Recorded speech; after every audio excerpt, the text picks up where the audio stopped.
and 3 assailants got out. A short time later, the 3 began attacking people with knives at various pubs and restaurants in the area. At 16 minutes past 10, just 8 minutes after the first calls for help were made, the 3 attackers were shot and killed by armed police who used an unprecedented number of bullets. That happened close to the Wheatsheaf pub.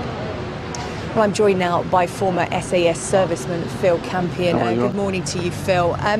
Talk to me about that police operation that night. 8 minutes from the first 999 call being made, and they'd taken down the assailants. What a cracking operation. You know, you wouldn't want to be left in the dressing room on that one, would you?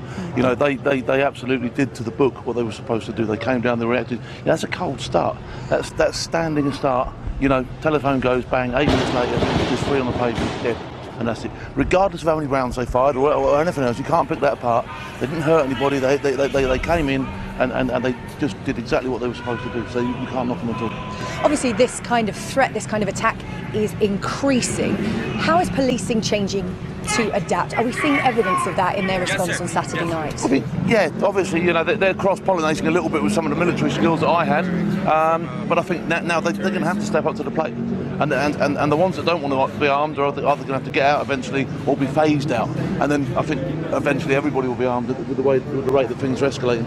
Yeah, you talked a little bit about your experience there with the SAS, and the SAS have been training some of the counter-terrorism officers, and we saw on Saturday night the SAS being flown in on that Blue Thunder helicopter. We're now learning a bit more about that. They weren't needed, they were called by the Home Office for backup. How much is the SAS training coming into play now and being effective? What are they teaching counter-terrorism officers? The regiment, I'm not placed to say exactly what they're doing and how their tactics go, but what I can say is they are recognised as the best special forces in the world, and you know, unfortunately they're being showcased, but they will do the job, and they will teach them, you know, all the skills required and the latest techniques on the market and everything encompassing getting rid of this problem.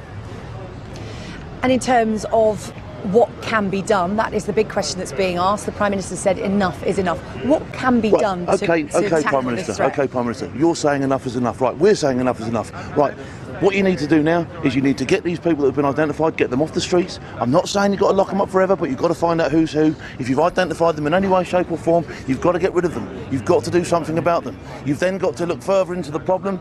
You've got to start thinking about, you know, going into the communities and finding out what's going wrong at grassroots level. These people are being indoctrinated somehow, okay, and whether it be online, you know, there's been no media bans on any of this stuff.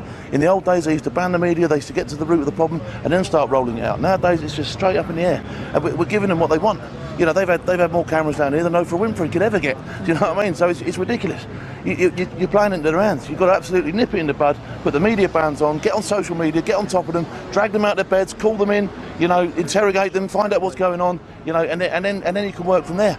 But until we start doing that, and while we start pussyfooting around, you know, the pen they say is mightier than the sword until it hits you on the head, and then you find out what the sword's all about, and then you've got to act back. So you can't, you know, we're messing around a little bit, I think. And I know there's elections on and all that sort of stuff. We'll raise the bar a little bit until the elections are over, and then we can get amongst them. Is there any more the police can do? I mean, you talk about them from a standing start. Within 8 minutes, they took out those 3 assailants. But this kind of attack, frighteningly, may be becoming the new normal. And people are saying if terrorists take a van and a knife, they could attack anywhere. What more can police do? It's all going into, you know, how we nip it in the bud from the very beginning. Prevention is better than a cure. So that's why I'm saying if they've been identified, they've got to be removed. Okay, I'm not saying you keep them forever. I'm not saying, you know, but I'm saying you've got to remove the problem. These people are identified again. You know, it's emerging now that we knew who they were all along. Why were they there? You know, get rid of them, bring them in. If it turns out that they are okay and they can be rehabilitated, then rehabilitate them and send them back out again. Until then, you're behind bars and you're segregated and you're incommunicado and you're not talking to everybody and whipping up this hatred pot. You're away from everybody else.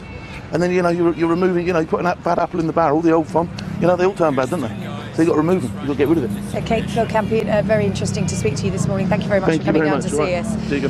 That was Phil Campion, their former SAS serviceman.